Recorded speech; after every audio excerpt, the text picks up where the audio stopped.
to the 4th episode of Truth in Tech, the show where we go over some of the week's top tech stories in further detail.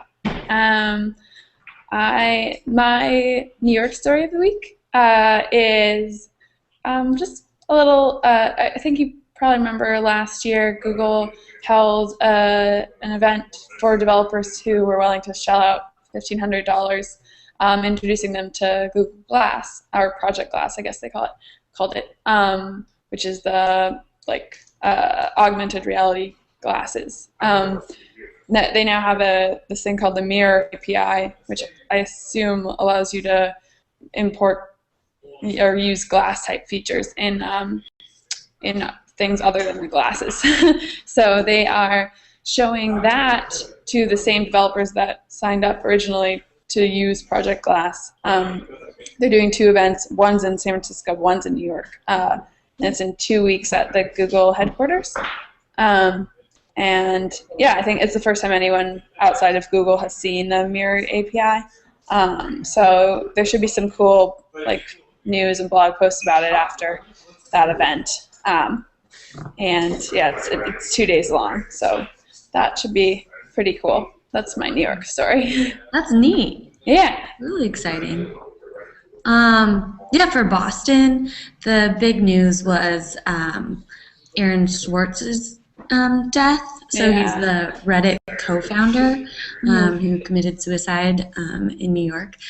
And he went to MIT, right? Yes. Mm-hmm.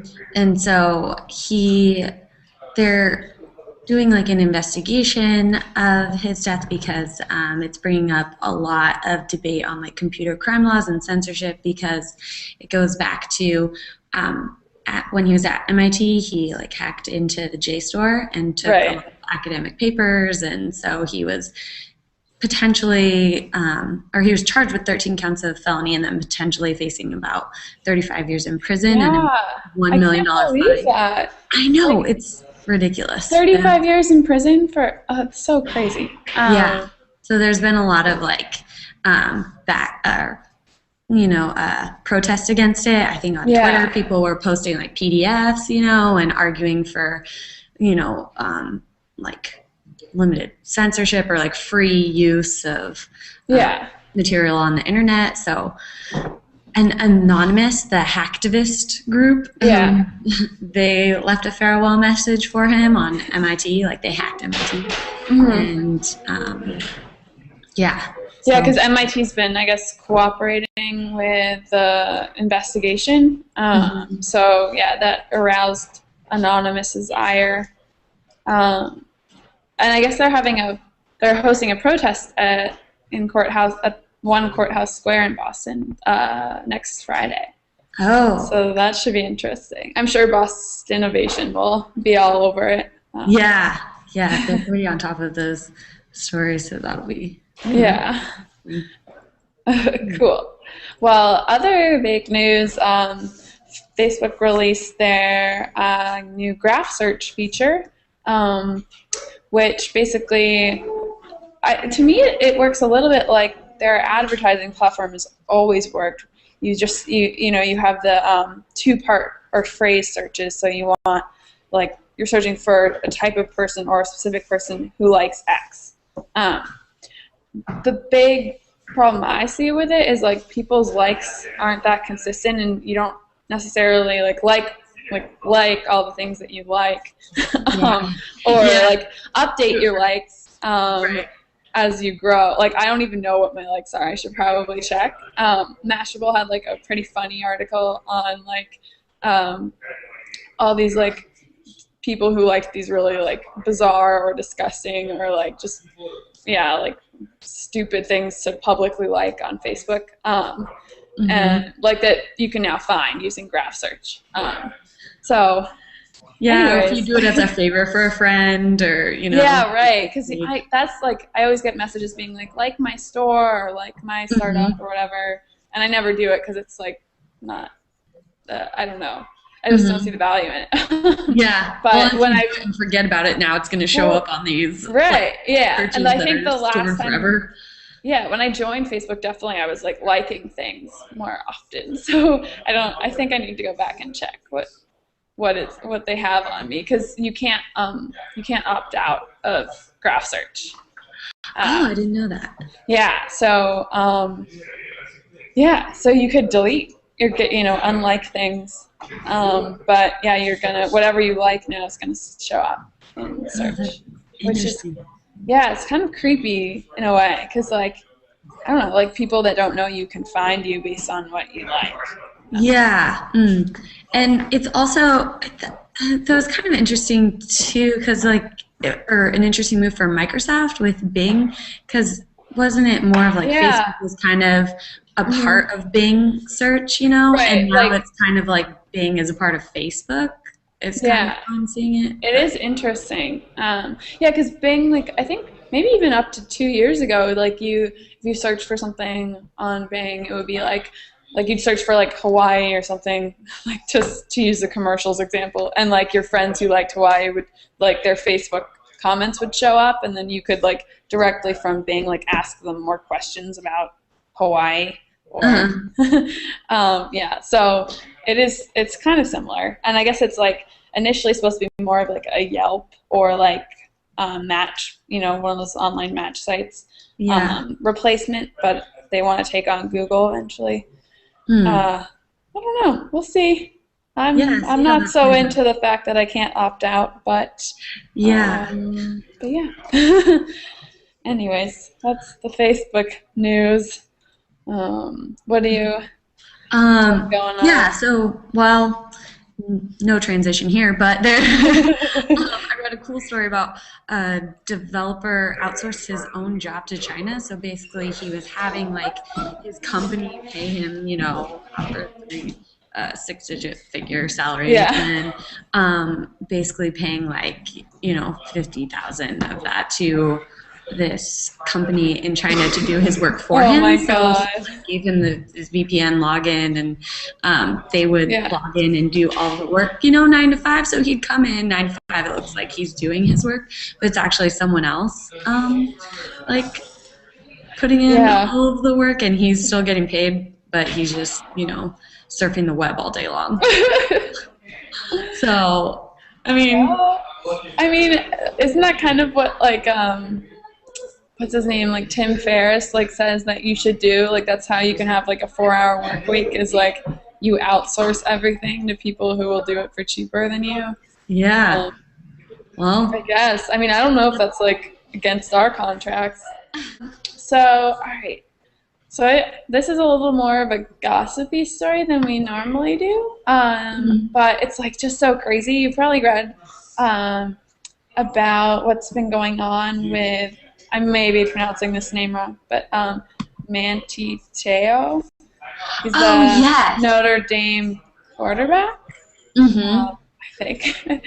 Anyways, so he had this girlfriend, supposedly, who died in September, October, in October, right before Notre Dame's first game. Mm-hmm. And then That was Manti it, and it was at the same time that his grandma passed away too. right. It was the same. Yeah, it was within 24 hours. They both passed away. And so then Mm-hmm. he like went on. They like played Michigan State, and it was like this huge upset. Like they won 20-3, and he had 12 tackles. Maybe he wasn't the quarterback if he was tackling. Anyways, he had a really good, he had a really good game. Um, and then like he kept like he was playing really well, and it was like this like amazing story. So like Sports Illustrated did a big like put him on their cover. ESPN did a big story on it, and then there were like the South Bend Tribune, which is like the paper in the town where Notre Dame is, did like tons of stories on it. Anyways, and so they all talk about this girlfriend, Lene. I think I'm pronouncing that right as well. Yeah. About like his relationship with Lene and like how much she meant to him, and like how they would talk on the phone every day and like when she was in a coma, he would be like on the phone, like he just would talk to her, and her like breathing would increase when he was talking to her while she was in the coma, like all this like like sort of Who put all that dramatic. out? He told like a lot of it was in this like Sports Illustrated feature where he talked. There was like the feature and then the follow up, and in both it was like the same story of like their love affair from And wasn't afar. this kind of like helping spur his like bid for the Heisman Trophy? Right. Yeah. So this whole thing, yeah. So it was like the last. I think it was the last. This happened the last week in September, and then his bid for the Heisman started the first week in October. And so yeah, it was like right before. So anyways, like that doesn't sound like a tech story except for the way they figured. So Deadspin broke this story, and they figured it out because first of all, so yeah, Lene, this girlfriend, is not a real person. Deadspin figured this out because this other woman like contacted them and was like, this football player is like using my picture, like saying I found this like picture of me purporting to be his girlfriend, and that's my picture. It's from my Facebook account. I don't even know this guy. So they like started investigating. The whole story is so long, but basically like this guy who knows the football player, this guy Ronaya, I'm not even gonna pronounce his last name, Ronaya something, created this girl using pictures from an old classmate's Facebook account, and set this girl up with Manti, and they had a Twitter relationship. But then there are all these like quotes from Manti about like sort of seeing her in person, or his dad was like, she came to visit us in Hawaii. So it's like, and then so Deadspin figured it out that like there was a lot of lies going on by looking through the Google cache of Manti and a bunch of his friends on the team, and this guy Ronaya's like Twitter accounts, and all these tweets have been like deleted since, but they were able to find them using Google's cache because Google caches like everything. So yeah, they had all these. Everything's permanent. Everything you put out on the internet is permanent. Exactly. Stored somewhere. Yeah. So they just like figured this. There's still so many like the big questions are like because Manti and the college are insisting that he was a victim of a hoax, but it's like how stupid could you be? And like there are all these like quotes from he's saying now like that he made things up because he was embarrassed that he was having an online relationship, but Deadspin is like no, he was definitely in on it. Right, because it's coming from his account and. Like yeah, and it's just like there are a lot of things like he said that like just seemed so like if I don't know if you were a victim of a hoax, I feel like he wouldn't have like said things like some of the more specific things that he said like that just wouldn't have been. I don't know. It feels like there's no way that he could have thought she was a real person, and he was just like use it. Maybe at one point he did, but I'm sure this has to do with like.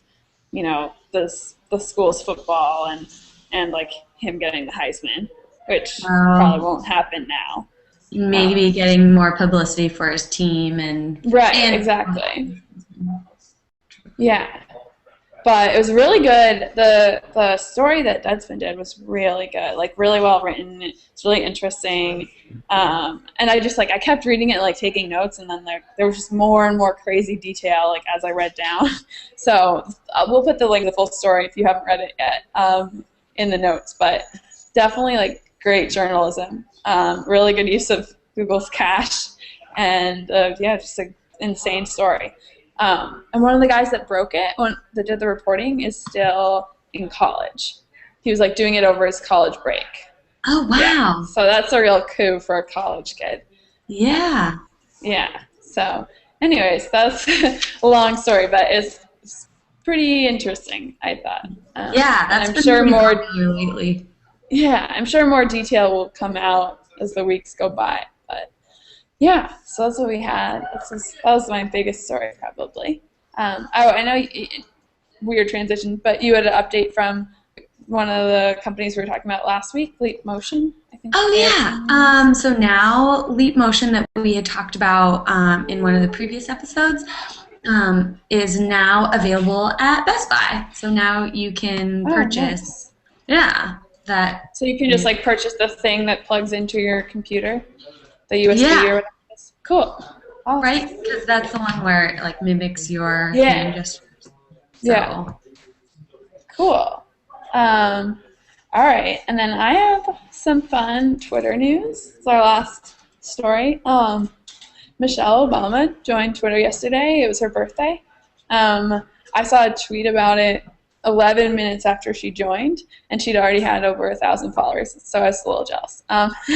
But yeah, so now she and Mr. Obama, President Obama, are both on Twitter. He has a lot more followers than she does, but she just joined, so we'll see how that goes. Point of But yeah. contention in the White House. Her first I tweet think was, they're making. I think they're making all or reserving Twitter handles for all like potential first ladies. I was reading. in the future, how do they know if someone's going to be a first lady or not? I mean, I guess just reserving. I'm going off of like who potentially could run for president within the Oh, next. okay. Yeah, how? Yeah, Oh, and then based off of that, yeah. who they're married to, Cool. reserve their name on Twitter. Yeah. Interesting. Nice. Well, okay. And then, so for app of the week, it's this fun reading app, social reading app called Quib, Quibb. It sits in your Chrome browser. It probably works on other browsers too, but it's a browser extension. And basically, if you're reading a cool article, you click the Quib button. You send it to Quib. You can add like comments and stuff, and then like the Quib site itself will have like all these people that are on the sites, like articles that they've sent in or commented or voted up, or like you can also ask members to comment on articles. And it's just like a good source for interesting stories. You have to like apply to join the network, so it's still like a pretty good like quality of I don't know, like of the stuff people post. It's not like just like stupid, boring TechCrunch articles. Like it's like interesting things that I wouldn't be able to find elsewhere on my own. Um, and yeah, it's free. I think it's been around for a little while, but it's definitely been growing a lot over the past couple months. Do you know the And types of people that use it, or like use like yeah, ages of people that use it, or like?